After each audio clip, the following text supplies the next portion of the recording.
Hello again, baseball world. It's me again, John Cosina, coming today with my thoughts, my predictions, my off-season free agent tracker for the American League Central. If you missed yesterday, I did the American League West. You can go back and check my last video.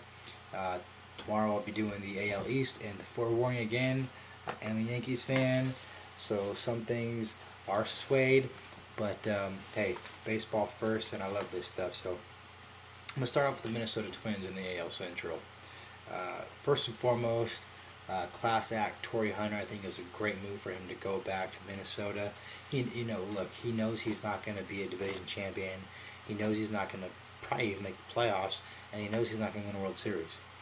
That's not what he's looking for right now. Okay, he's doing a classy thing. He's going back to the team that made him.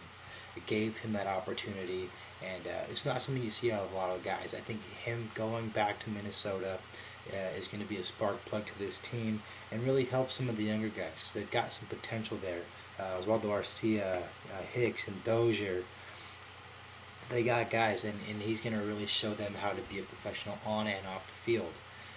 Plus, things he's seen in pitching staffs, base running, all those things that coaches don't really touch on, or players don't listen to coaches as well as they do someone who's been there and done that. But speaking of coaches, bringing in Paul Molitor is a really good move for this team. So I think they should. You need to keep your eyes on Eduardo Nunez.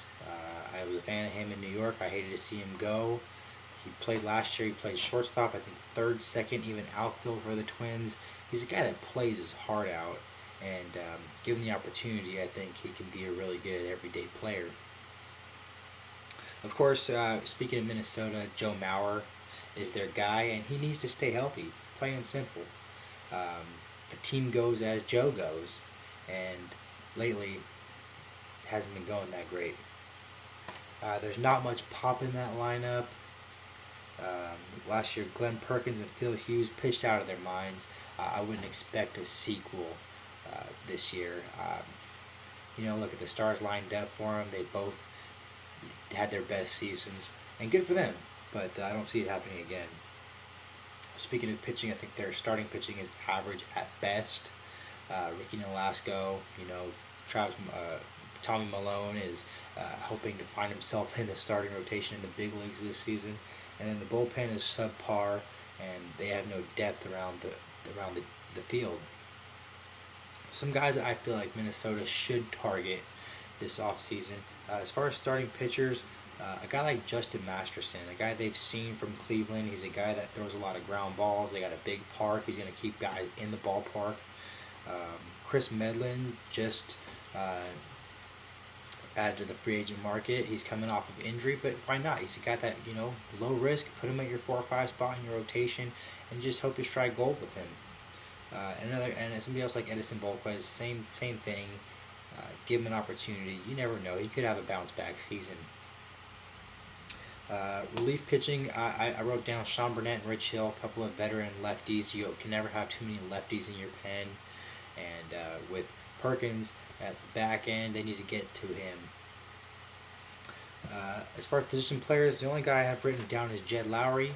And Jed Lowry because, look, he can go in as their everyday shortstop and let Nunez roam the field, or he can be a utility guy himself. He's just a veteran switch hitter that couldn't hurt to have on your team. Next, I'm moving to the Cleveland Indians. Now, look, last year on my predictions, I was big on Ohio. I had Cleveland winning their division. I had Cincinnati going to the World Series. That didn't happen. However, the Cleveland Indians have a lot of young, good talent, a really good lineup that people need to be aware of. Lonnie Chisenhall, Yan Gomes, Danny Salazar, the shortstop Jose Ramirez right now. He was the reason they let Asdrubal Cabrera go last season in the trade, because he's got that much potential at short. But they also have a really good mix of veterans.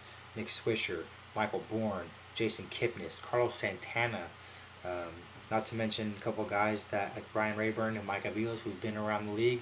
They can play infield, they can play outfield, they can DH. They just older guys that want to get in the lineup and help produce a winning product. The pitching staff needs help. the bullpen, especially, but also the starting rotation. Of course, the positives. They have Michael Brantley, who came in third in the MVP voting last year, came out of nowhere and put up an excellent season. And then, of course, the Cy Young Corey Kluber. Most guys couldn't even tell you what team he pitched for or what his name is when they announced the award winner. But he's a guy that would have got my vote had I had a vote. So Brantley and Kluber need some help. They can't do it by themselves, obviously. Injuries are a big part of that. But targets, guys that I feel like they should go after right now. Starting pitchers, a guy like Brandon Beachy, Francisco Liriano would fit in nicely. The 2 or 3 guy in that rotation. Justin Masterson is a guy that, why not bring him back? He pitched well for Cleveland, and they need help in the rotation. They know what he's all about. A guy that I have written down here that hasn't been spoken of in TV or in the paper, but a guy that I'm speculating myself because look, they have their general manager, their head coach, Terry Francona used to be with Boston. So why wouldn't John Lester take a look at Cleveland? Give them an opportunity to talk and discuss. Lester and Kluber could be a really solid 1-2. They do need some bullpen help. I see a guy like Casey Jansen, a veteran like Francisco Rodriguez, K-Rod, or my least favorite relief pitcher in baseball, besides Brian Wilson, is Jabba Chamberlain. But a loosey-goosey team under Francona could be a spot for a character like Jabba to actually thrive and not just be a bust like he always has been. And then as far as position players, Asdrubal Cabrera, look, I know I mentioned that they got a young kid named Ramirez at short, but Cabrera could, be a utility around the infield, and the fans like him. Chicago White Sox are my next on the list. Look, they made a great signing with Adam LaRoche. He's one of the most underrated, productive hitters in the game, and he has been for a long time. RBIs, average home runs have always been really good, and it's going to be good protection for Jose Abreu, last year's Rookie of the Year. They have one of the best starting pitchers with Chris Sale. We all know that. Left field and center field are pretty good with Viciedo and Adam Eaton. Defensively, Eaton is a stud. Tyler Flowers is a catcher. He's a really good young player that they've been expecting a lot of things out of. If he can remain healthy, I don't see why he couldn't be as good as they say he can be. However, this team has a weak bullpen. They have no depth anywhere but at first base with LaRoche and Abreu. And there's talks of them trading Alexi Ramirez for probably another pitcher, some prospects. As of right now, I feel like that's a guy they need to keep. But who am I? A couple guys I feel like they should target. Jason Hamill would be a good guy to slip in that 2, 3, 4 spot. He had a pretty good year last year in Chicago for the Cubs, so I don't see why the White Sox fans wouldn't accept him as well. And then a guy, I think there's only 2 top-tier pitchers in this market, John Lester and Max Scherzer. In my eyes, the third best pitcher on the market is not James Shields, it's Irvin Santana, and I think that's a guy that would really be a good 1-2 punch with Chris Sale. Eat up a lot of innings, low ERA, low WHIP. Bullpen help, Rafael Soriano, Paul Mulholland, Carlos Villanueva, some veteran guys. Villanueva also pitched for the Cubs last year, so a guy that the Chicago natives are going to recognize. They do need outfield depth. They're pretty weak out there. I got some guys veteran guys who don't play great defense but do have some pop, like Ryan Ludwig, Johnny Gomes. I have Alex Rios here, a guy they could potentially bring back to Chicago. Would be a great fit for them. He can play all positions in the outfield. And then in the infield, somebody like Kelly Johnson who can play every position, give guys a day off, veteran presence. He's always got a clutch bat for every team he's ever played for. He's got the clutch bat. Next, I'm going to the Detroit Tigers. And look, if you don't know about the Detroit Tigers, they've got one of the best lineups in baseball, obviously built around Miguel Cabrera. But bringing back Victor Martinez was a huge signing. This year, all eyes are going to be on JD Martinez to see if he can do what he did last season, where he just ripped the cover off of baseballs to prove that Houston made a mistake. Nick Castellanos, a good defensive young third baseman with a lot of potential, and if he can keep growing, they're going to have themselves a gem right there. Of course, Ian Kinsler in the lineup. They need Alex Avila to not only play the great defense that he plays, but he needs to start hitting the ball more, because he's going to be in the lineup just about every day. Let's see. The bullpen, basically they need to just release everybody that was in their bullpen and start fresh, because this team could have done a lot more damage had they not blown so many holds and save opportunities. Yeah, they're going to lose Max Scherzer, but when they brought David Price in last year, they did that because they knew Scherzer wasn't coming back. Yeah, they made a push for the World Series last year with Price and Scherzer, but they've already filled that role. And now they're pretty much only looking for a number 5 guy, because they've got other great pitchers in the staff. Something else I forgot to mention is Iglesias, the shortstop.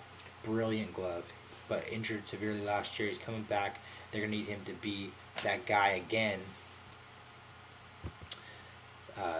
right away. Also, they lost Torrey Hunter going back to Minnesota. They're going to see him in the division. That's going to be big shoes to fill. And on that note, they have positions that they need filled. I'll stay right in the outfield. A guy like Nori Aoki, they can sign him from Kansas City. He's a guy that can play pretty good outfield. He's a sacrificial hitter in the lineup, a guy that's going to get the guy over. He's not going to hit a lot of bombs, not going to hit a huge average. He's going to get on base though. I know I keep mentioning Alex Rios because he's a very good fit for just about any team, and if you were to add a guy like Alex Rios to this lineup, it would be scary. Okay, starting pitchers, like I said, they only really need a number 5 guy in this rotation. So if they're not going to pull up a prospect, why not go out and try to get a veteran, a veteran who has proven themselves, like a Chris Young, Brandon McCarthy, Jake Peavy, or a Hiroki Kuroda. Those guys might have pretty expensive contracts for a season or 2, but if you can get quality starts out of them in the 5 spot in your rotation, you're sitting pretty good. As far as a bullpen, look, they need to sign an entire new bullpen. And they should go for Andrew Miller, go hard to get him in Detroit, and also a guy like Sergio Romo, because he's proven that he can pitch out of the pen if he gets away from the Giants, of course, that is. And finally, to the World Series runner-ups, the Kansas City Royals. Look, they had a really good year last season. They got to the playoffs, and they were that hot team that stayed on a roll. But with no Shields, no Butler, not getting Torrey Hunter, losing Aoki, will they still be able to do the same stuff that they did last season? That's to be determined. But right now, they don't have a DH. They don't have any depth. They don't have a strong starting pitching staff. But on the bright side, they have one of the best defenses. They have probably the best bullpen, as they proved all throughout the season and the playoffs. But they do need help. Are they going to have a World Series hangover, or are these young guys going to continue this momentum on? Guys that I feel like they should target, look, like I mentioned Urban Santana earlier, he pitched for the Royals at one time. Didn't get the wins that he deserved, but he was always a low ERA, low whip guy that with this defense and timely hitting could be a dominating factor and help young Rodani Ventura really grow up. Also, guys like low-risk guys, Brett Anderson, Edison Volquez, guys that could come back from injuries, could come back from bad seasons and really become somebody. They have always had potential. You put them on a hot team with a defense that's going to make plays. It's going to take pressure off the pitcher to feel like they have to strike everybody out. Let them put the ball in play, and they'll take care of some things. A guy like Mark Reynolds, I think, would fit really nicely with this team, playing first, third, especially as a DH. We have to remember that Billy Butler's not there. They need a guy who's just going to flat out swing it. And they didn't hit a lot of home runs last year. A guy like Reynolds, even if he bats 6 or 7 in the lineup, can still put up 20 to 30 home runs. Infielders, Clint Barnes could just get them some depth. Same with Kawasaki, former Blue Jay, a guy, they both high energy, good gloves, do what they got to do kind of players. And in the outfield, I know, again, I mentioned Melky Cabrera for almost every team, but he's another guy that has played for Kansas City, would fit in nicely on that team. He could even go right into that team and bat 2 or 3 in the lineup.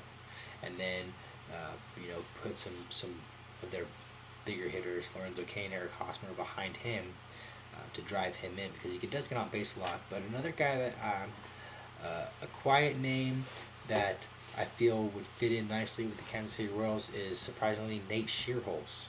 Okay, yeah, he's getting older. He's never been, much of an everyday player. He's played a lot for the Giants. He played a lot for the Cubs in 2013. And in 2013, he hit 21 home runs. But he's known for his defense and his arm, which is what the Kansas City Royals are known for as well. Tomorrow I'll be back with the AL East with my favorite team. I got a lot to say about that division, so expect probably a half-hour video tomorrow. Either way, stay tuned. Let me know what you think. And, can't wait till the season.